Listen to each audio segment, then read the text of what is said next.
सिंधुदुर्गाच्या राजकोट किल्ल्यावरील शिवरायांचा पुतळा कोसळला आणि यानंतर महाराष्ट्रभर संतापाची लाट उसळली।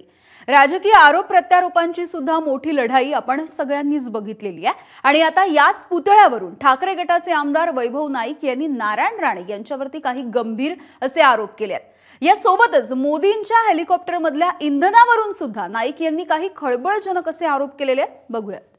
5.5 कोटी रुपयेचा मोठ्या प्रमाणात भ्रष्टाचार झालेला आहे। तुम्ही देशाच्या नेव्हीवर संशय घेता? मोदींच्या हेलिकॉप्टरसाठी जिल्हा नियोजन पैसे असं महाराष्ट्राच्या देशाच्या इतिहासात पहिलं असेल। म्हणजे आजपर्यंतच्या आरोपामध्ये वैभव नाईकाच्या एक तरी तथ्य मिळालं का?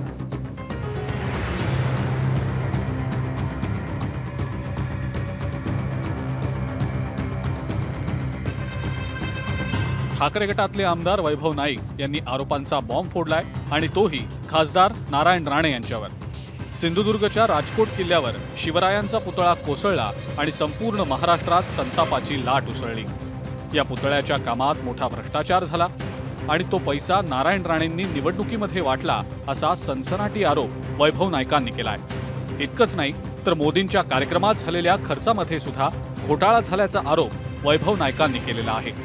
5.5 कोटी रुपयेचा मोठ्या प्रमाणात भ्रष्टाचार झालेला आहे आणि ह्या भ्रष्टाचारातनं नारायणींच्या निवडणुकीमध्ये जे पैसे वाटप झाले आहेत ते छत्रपती शिवाजी महाराजांच्या पुतळा असून देत, सुशोभीकरण असून देत, ह्या नौसेनेच्या कामातनं पैसे असून देत किंवा जे रेल्वे स्टेशनचे सुशोभीकरण झाले आहे त्याचं सुद्धा पुन्हा बिल काढून त्याच्यातनं पैसे असून देत आणि असा मोठा भ्रष्टाचार या झालेला आहे। मोदींच्या हेलिकॉप्टरसाठी जिल्हा नियोजन पैसे असं महाराष्ट्राच्या देशाच्या इतिहासात पहिलं असेल। मोदींच्या हेलिकॉप्टरमध्ये डिझेलला पैसे नाही, मोदींकडे नाही आहेत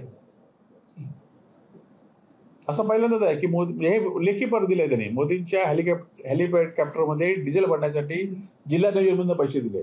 वैभव नाईकांनी थेट नारायण राणेंना अंगावर घेत गंभीर आरोप केले। त्यांना आता नारायण राणेंचे चिरंजीव निलेश राणेंनी काय उत्तर दिलंय पहा। तो कार्यक्रम अख्खा जो हाताळला गेला तो नेव्हीने हाताळला। जे पैसे राज्य सरकाराकडून देण्यात आले हे नेव्हीकडे जमा करण्यात आले। तुम्ही देशाच्या नेव्हीवर संशय घेताय? म्हणजे त्यांना काय म्हणायचं आहे की नेव्हीने बीजेपीला पैसा दिला, हा आरोप आहे का त्यांचा?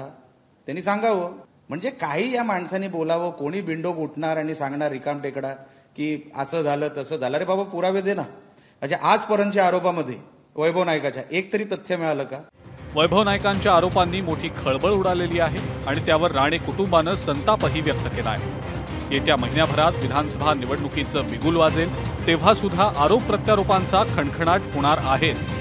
त्याच्या प्रचारात आता नाईकांनी राणेंवर केलेल्या आरोपांचाही आवाज असणार एवढं नक्की। सदाशिव लाडसह सुशांत सावंत, एबीपी माझा, मुंबई। एबीपी माझा, उघडा डोळे बघा नीट।